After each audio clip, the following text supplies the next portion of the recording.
Bonjour les amis. Bah vous voyez, et non, les poules n'auront pas la loi. Eh oui, les poules n'auront pas la loi. Et non. Voilà les chefs. Voilà les chefs. Ah ouais, les chefs. Monsieur Jean-Michel Jarre et Gertrude. À chaque fois que je parle, je peux jamais en placer une avec vous. Bon allez, je vous laisse. On a du boulot les amis. Je vous laisse. C'est parti. Alors les amis, je vous propose un truc, les amis. C'est qu'on va parler, Mélanie m'a parlé des engrais qu'elle pouvait mettre dans son jardin. Donc ça tombe bien. On va faire un petit peu le tour de ce que je connais, un petit peu au niveau des engrais. Hein? Hein, grâce à vous, j'ai un bon engrais grâce à vous. Oui. Ah, je sais, mais je ne veux pas toujours vous donner du blé, hein, des bonnes choses. Hein, y a aussi les limaces pour vous, hein, tous les petits insectes. Hein. Non, je ne vais pas toujours vous donner de bonnes choses comme ça. Hein. Vous avez votre ration pour la journée. Allez les amis, on va aller faire un petit tour. Alors vous voyez les nénuphars sauvages commencent à fleurir. Voilà, et ils vont faire un petit peu de graines. Voilà, et là c'est pas un sauvage celui-là. Hein.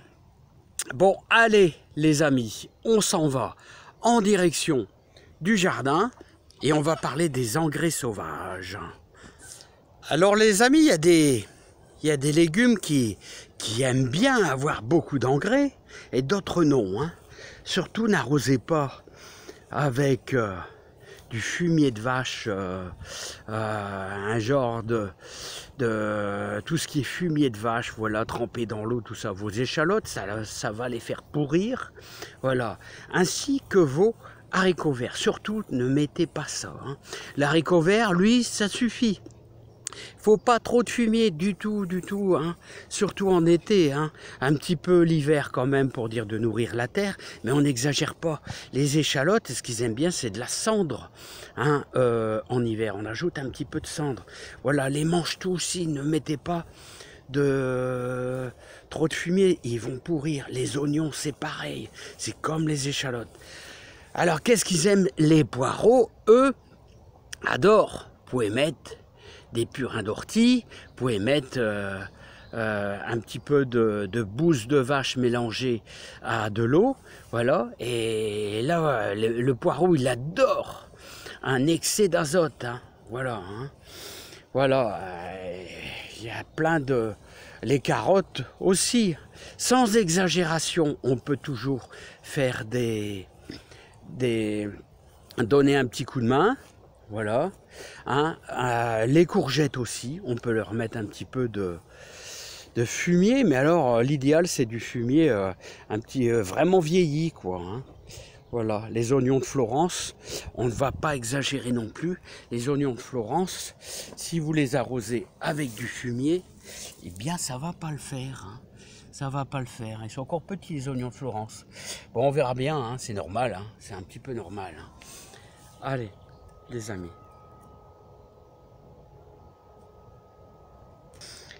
Les courgettes, comme je vous dis, les courgettes, ce qu'elles aiment bien, c'est le compost.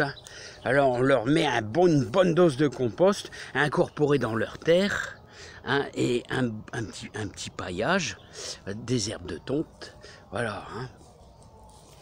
Alors, allez, je vais vous donner quelques petites idées sympas pour le jardin, qui vont vous faire plaisir, je pense.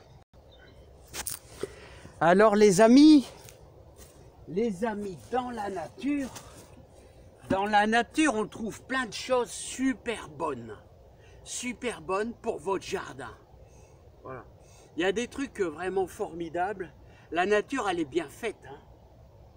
Hein. Et bon, depuis, il y a pas mal d'anciens qui nous ont appris plein de trucs sur les différents purins qu'on peut faire et qui peuvent nourrir notre jardin là. Hein. Essayer d'avoir des gros légumes, des beaux légumes qui nous font vraiment super plaisir. Hein.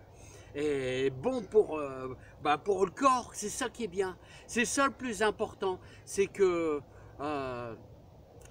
évitons absolument tout ce qui est chimique et on essaye d'utiliser tous les trucs naturels. Alors je vous ai présenté, alors il paraît que dans le sud vous avez du mal à trouver des orties. Voilà, je vais faire un petit peu de purin d'ortie et je vais vous présenter la consoude. Parce que nous ici dans le nord, la consoude, il y en a plein sur le bord des routes. Et ici tous les ans elle est fauchée quasiment 2 fois. Hein. Elle est fauchée. Hein. Donc elle est complètement, heureusement elle arrive toujours à se ressemer par-ci par-là. Hein. Alors je vous présente la consoude. Alors la consoude, regardez bien ses fleurs, regardez bien ses feuilles, comment elle se présente là. Hein. Voilà, donc vous pouvez la trouver au bord des fossés, hein, quelquefois même un petit peu dans l'eau. C'est pas une plante semi-aquatique, mais elle aime bien l'humidité. C'est pour ça qu'on la trouve ici dans le nord, dans les fossés, où il y a très peu d'eau. Hein. Voilà, donc la consoude, c'est une bonne plante, fort utile, je vais vous dire. Alors moi, je la concasse comme ça. Bon, là, je l'ai cueillie, vous voyez, avec les fleurs, pour vous faire voir cette plante. Mais essayez de prendre plutôt les feuilles, comme ça, elle va se ressemer. Hein. Bon, j'ai pas hésité, vous savez, parce que je sais que la faucheuse va passer dans l'autre sens et elle va être ratiboisée. Mais voilà, je vous fais voir un petit peu. Alors moi, je la concasse grossièrement. Et je vais le faire dans mon purin. Alors, un truc vraiment bien connu, vous savez, les gants qui vont bien, c'est les orties. Les orties, il faut se dépêcher, les amis. Les orties, il faut se dépêcher, vous savez pourquoi? Parce qu'ils sont en train de monter en graines. Hein. Voilà. Alors, je vous présente les orties, ça n'a rien de plus particulier. Alors, les proportions. Alors, vous voyez, moi, je concasse grossièrement. Ce qu'il faut, c'est que vous devez rassembler au moins 1 kg. Alors 1 kg, j'ai pesé, il vous faut un sac complet de courses là, vous savez les courses communes, voilà, il vous faut un sac comme ça. Voilà, alors ceux-là, ils sont concassés. Vous bourrez bien. Bon, il y a des personnes qui mettent ça carrément dans un filet. Hein. Ils mettent ça carrément dans un filet. Moi, je le fais pas honnêtement. Hein. Alors, moi, je le fais direct. De toute manière, je vais récupérer le jus. J'ai pris des orties sans graines. Ils vont pas se ressemer. Donc, vous inquiétez pas. Et on va y mettre vraiment à 90%. Voilà. Et là, je vais ajouter 10 litres d'eau. Voilà. Regardez.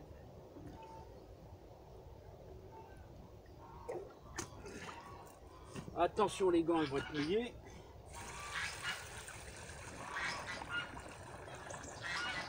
Voilà. Et on va prendre le fameux bâton à Obélix. Alors, le fameux bâton à Obélix, pour bien écraser. Voilà. Je vais rajouter encore un petit peu d'eau. Voilà. Voilà, on doit être bon. Et là, je vais laisser macérer pendant 15 jours, il va être bien. Et là, je vais pouvoir arroser mes poireaux, là, ils vont être super beaux. Hein, parce qu'au mois de juillet, dès qu'ils vont faire un bon centimètre, là, je vais pouvoir les repiquer. Voilà. Donc ça, c'est le purin d'ortie. 1 kg d'ortie, 10 litres d'eau, on laisse pendant 15 jours et au bout de 15 jours, on arrose tous nos légumes. Quelquefois même au bout d'une semaine, quand il y a beaucoup de chaleur comme ici, hein, on pourra l'utiliser très tôt. Hein. Il va diffuser doucement son azote, parce que là c'est de l'azote. Et l'azote, on va faire de la feuille. On va faire de la feuille, les amis. Voilà, donc on laisse bien.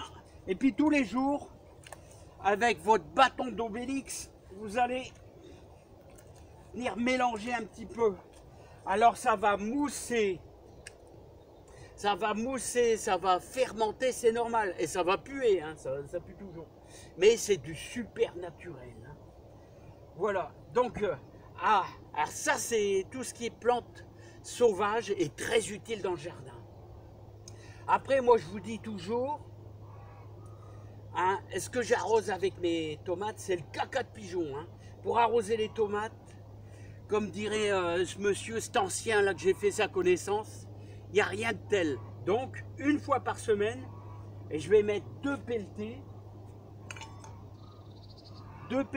dans 20 litres d'eau. Alors, vous voyez, ça c'est le caca de pigeon. Le bon vieux caca de pigeon, il n'y a rien de tel pour le jardin. Mais il faut faire super attention de respecter la proportion, c'est-à-dire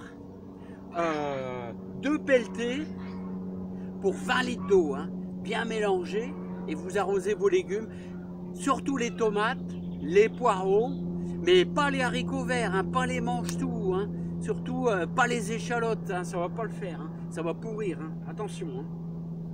Ensuite, ceux qui sont en appartement, ceux qui sont en ville et qui n'ont pas de choses à la disposition, pas de caca de pigeon, pas d'orties, dans les parcs forcément tout est bien nettoyé. Ben, vous avez encore une solution bien sûr commerciale, et un produit naturel qui est super bien, que je mets un petit peu dans les jardinières de fleurs, tout ça. Ça s'appelle l'or brun, vous voyez, l'or brun.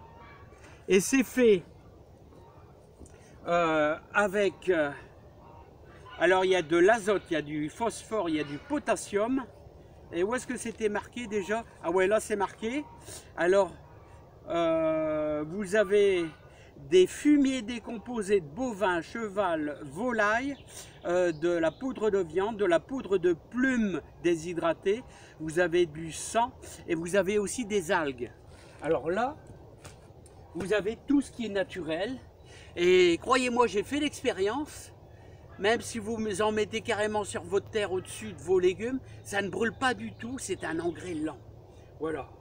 Et ensuite, pour terminer, je vais vous dire quelque chose que vous devez récupérer tous les ans. Vous voyez, là, c'est tout ce qui me reste. Là, c'est de la potasse.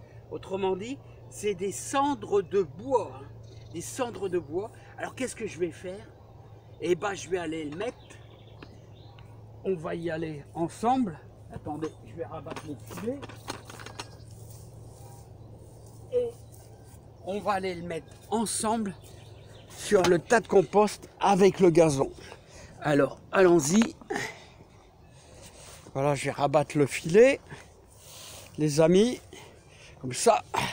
Ah, regardez, il y a les poules qui vont les gratter dedans. Voilà. Alors ici, regardez, on va aller le mettre dedans. Mais comme je le mets en vrac, comme ça, vous voyez les amis, n'oubliez pas que le compost, quand vous allez étaler tout ça, les herbes de tonte, voilà, il y aura aussi du fumier de vache. Il faut le mélanger, hein, il faut le mélanger, parce qu'autrement vous allez avoir vous allez avoir trop de potasse sur 1 mètre carré là. Hein. Bon, il faudra bien sûr le mélanger. Hein. Donc avec un petit coup de pelle dedans, ça fera pas de mal. Bon, voilà. Voilà les amis, j'espère que j'aurai répondu à cette dame. Et je vais vous souhaiter une super bonne journée. Et on va continuer à s'entraider dans le jardin. Je vous souhaite plein de bonnes choses. Oh, je crois qu'on n'aura pas beaucoup de pommes. Hein. Oh là là là là là là. Ah non, les amis, il y a des années comme ça. Bon, écoutez, je vous remercie. Les oies, ils ont été un petit peu sages, ça va. Et je vous dis à bientôt avec grand plaisir. Non, les poissons ne frayent plus. Les poissons ne frayent plus. Allez, à bientôt, portez-vous bien. Plein de bonheur et plein de joie dans votre jardin. Allez, à bientôt.